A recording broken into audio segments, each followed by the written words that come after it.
Hi everybody, my name is Max Maker, and in the last video I built a trash train which opened up a whole lot of space in the right side of my house. And in this video I want to build a driveway here. Originally I wanted a contractor to do it, and he gave me a quote for about 7 grand, which I thought is really a lot of money, but they are very expensive at the moment. It's just too much work. But he never showed up. His last text message was, "Okay, I'll see you on Monday," and after that he never replied to any calls. So I decided, how hard can it be? I'll just do it myself. So the challenge, of course, is going to be if I can do it cheaper than the contractor would have, but also if I can achieve a really good quality by doing it DIY.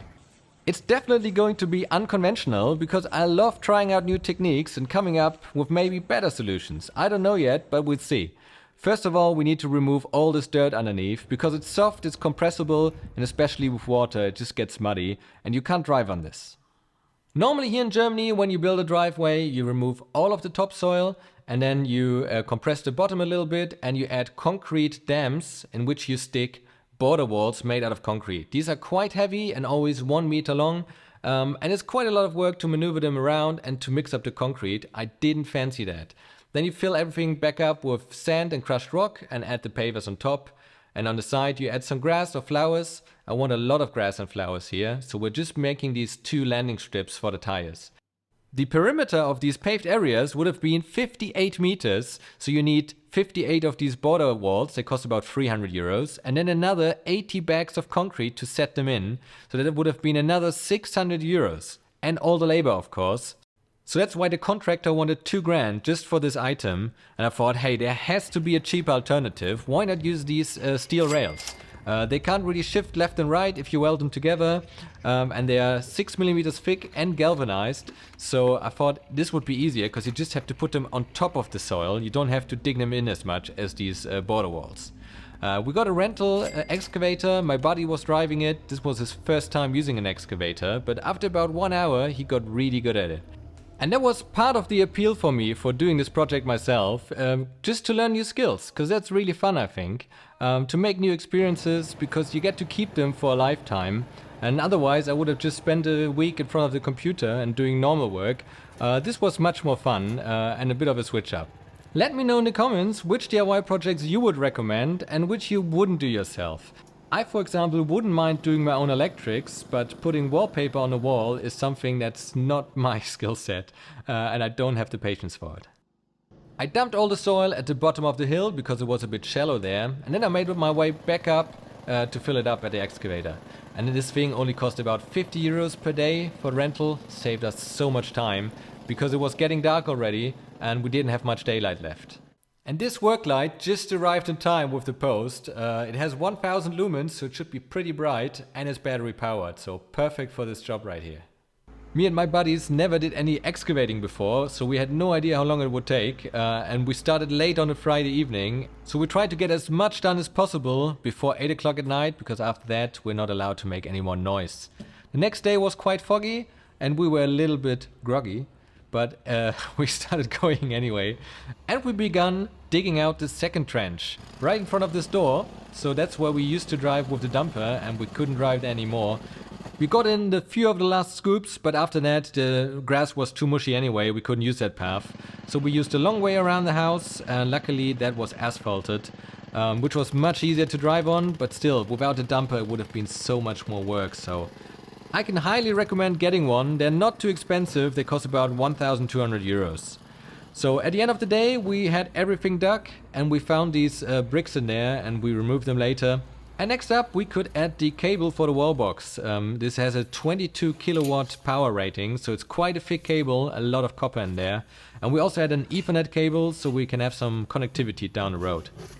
And while I had some hours left on Saturday, I also went through this very narrow gap into the backyard, and then I could spread around all the dirt that we just dropped there. That again was such a time saver, because spreading this dirt with the digger is really fun and easy, but doing it by hand, not so much. I was a bit heartbroken when I saw the state of my lawn, but I'm sure I can regrow it in the next season. I used Sunday for resting, but I also installed this felt, and that's going to separate the dirt from the crushed rocks that are scheduled for Monday. This truck delivered about 16 tons of gravel, and the telescopic arm made it much easier to spread the stuff around.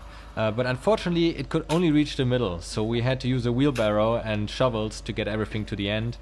I paid for the gravel just the normal price, but then on top of that there's like 50 euros for delivery, and then for every hour of the truck that it's stands on your driveway you pay about 80 euros. But it's well worth it because that telescopic handler makes it so much easier.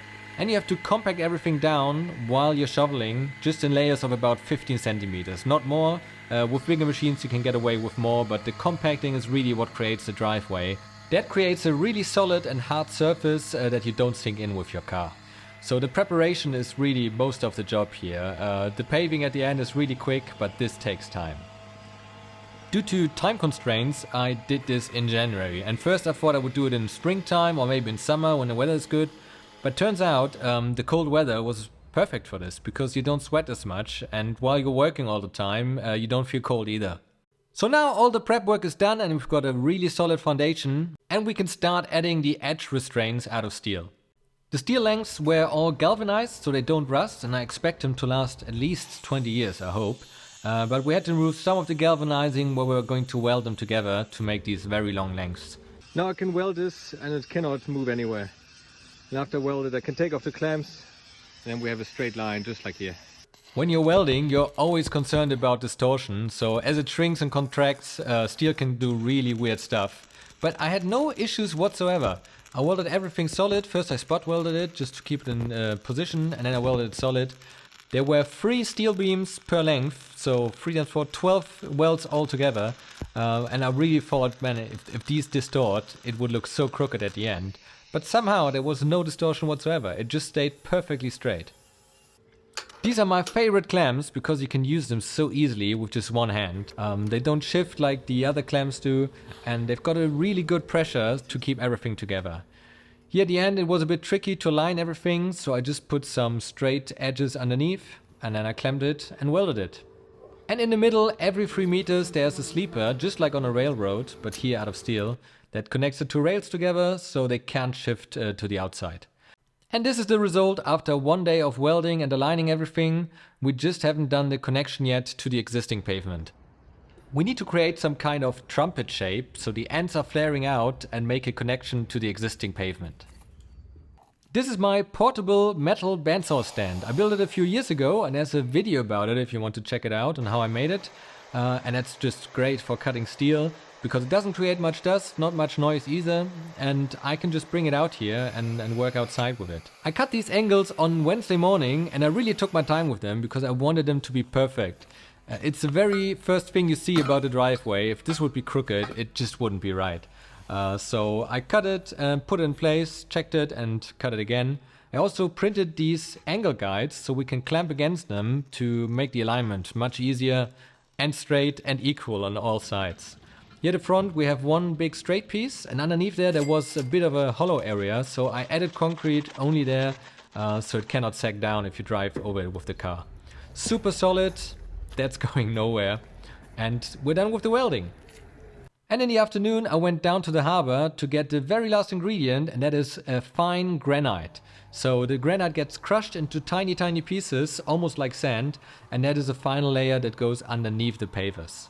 And our harbor is full of wood products because we're close to the Baltic Sea, and all the wood from Finland and Norway and so on, and it gets dropped off here and then loaded onto railways. Also a giant pile of wood chips. And we love our red bricks, so that's why we use bricks for the pavement. The granite serves 2 functions. First of all, it's for water drainage, so we can't have pooling water that freezes and pushes up the rocks. And the other thing is that it's super soft, at least right now, because it's not compacted, and it can level out the height differences of each individual brick. Because later on they get pushed into the granite and that makes everything flat. Now I pre-positioned all the bricks next to the area that we're going to pave the next morning. And the next morning it was just a matter of shoveling all the granite on there and making a flat bed for the bricks. So it was a little bit frozen, but it thawed pretty quickly. And I built this little broom out of some scraps in the workshop to make everything level. So that was super easy. You can just drag it across without having to bend over. Super easy. I can recommend building something like that, also for a bigger area. And here at the front we had to do it manually, and you can see how fluffy this granite still is because it's not compacted yet. The bricks are sticking up about 1.5 centimeters, and later when they get compacted, they're pretty much level with the steel on the sides. There are a bunch of different patterns that you can use for paving, and I chose this one. It's a little bit like a herringbone pattern, and the good thing is it has a lot of interlocking, so the tire is always resting on several of these bricks, not just on one or two. The manufacturer of these bricks does not offer any half bricks, so we have to cut them manually. And I also chose this pattern because it has one of the fewest numbers of half bricks, at least the way we're laying them down here. And laying them down is super easy. You just have to make sure you have about 4 to 5 millimeter of a gap between each brick and also the steel on the side. And that's it. Super quick. It took us about 1 hour to do all of this. The joints were not perfect yet. We had to adjust them on the next day, but that is easy enough to do, especially on such a small area. First, I quickly had to rush to the rental company to get another compactor and a saw to cut all the half bricks. So this is a water-cooled saw. The hose was frozen, so we had to use a can to fill it up from inside the house. And it cools the blade while it's cutting, but it was still very slow. It took me about 2 hours to cut these 80 bricks. Maybe the saw was at the end of its lifetime. And I placed them there, walked around, grabbed it again, and then punched them in. Somehow I had to punch them in. The other one settled a little bit overnight. But overall it was pretty flat, and we haven't compacted this down yet. Here at the front I had to do a lot of cutting to get everything worked in, and the goal is to make as big bricks as possible, so you can break the pattern if that means you don't have to use these super tiny bricks. Like the one here in the top right corner is close to the edge. You shouldn't be any smaller than that. Otherwise it won't hold up long term, but I think this will be fine, and I'm really happy with that. The good thing with the joints is that you always have some wiggle room. You don't have to make perfect cuts. And it's not perfectly level yet, but that's the next step. First we add the sand, and then we compact everything. So the sand gets pushed into all of the cracks, and that makes sure that the bricks cannot move around anymore. So before this step you want to align all the joints properly, make sure it looks nice. And then you just brush in the sand. And the sand will settle over the next few months, and then you have to re-sand it sometime in summer. So next we could compact everything down with this rubber mat underneath. The rubber protects the bricks, and it makes sure it pushes it really good into the fine granite, and that way everything becomes level suddenly. And this step is super satisfying, because you finally see how it's going to look like at the end, and it was perfectly level. After driving with the trailer attached to the car all week, the battery was really low, and I really wanted to try out my charger. It has been hanging on that wall for a year already. I just didn't have the cable connection yet, because getting that in was quite of a hassle. I need to get a permit from the city to supply all the power. I had to put in this really big cable, make a hole in the basement to get it out of here, and then of course put it under the driveway. So now I could finally attach it and have the electrician come and do the final connection. I used these copper water pipes to hide the cables, and I think that looks really nice. Unlike the aircon, I still need to paint that to match the house. And after figuring out the wall box, we found you have to turn the key to make it charging. And that was quite exciting.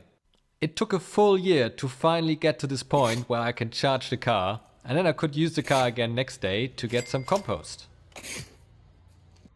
Under the walkway where the grass is going to grow, I put in these plastic crates, so they make it possible to drive and walk over them without sinking in. And here on the side I wanted to add some flowers, maybe lavender.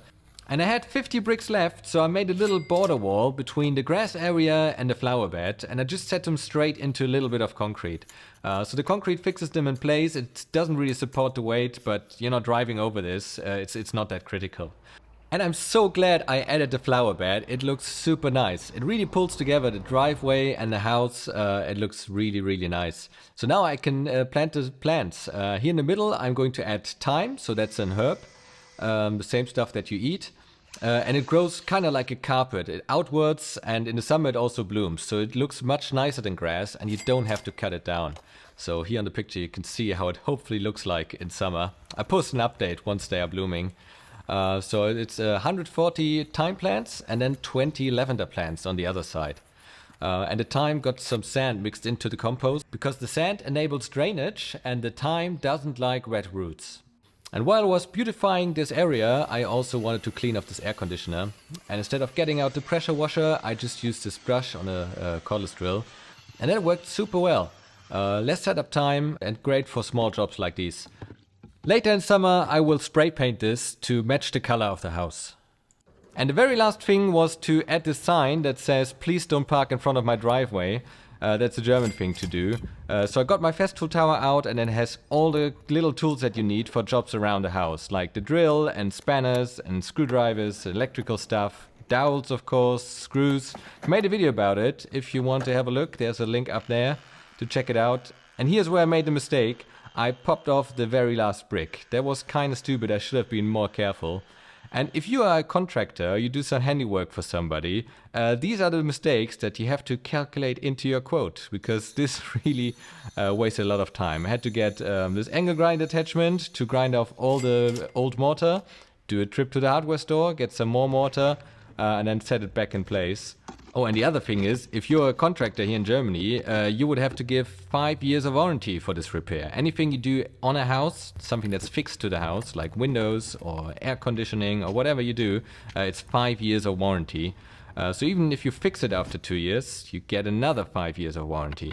So it's something you have to keep in mind when you're doing quotes. I guess it's the same in other countries as well. After a few hours, I could come back with a wet cloth and clean off the concrete a little bit.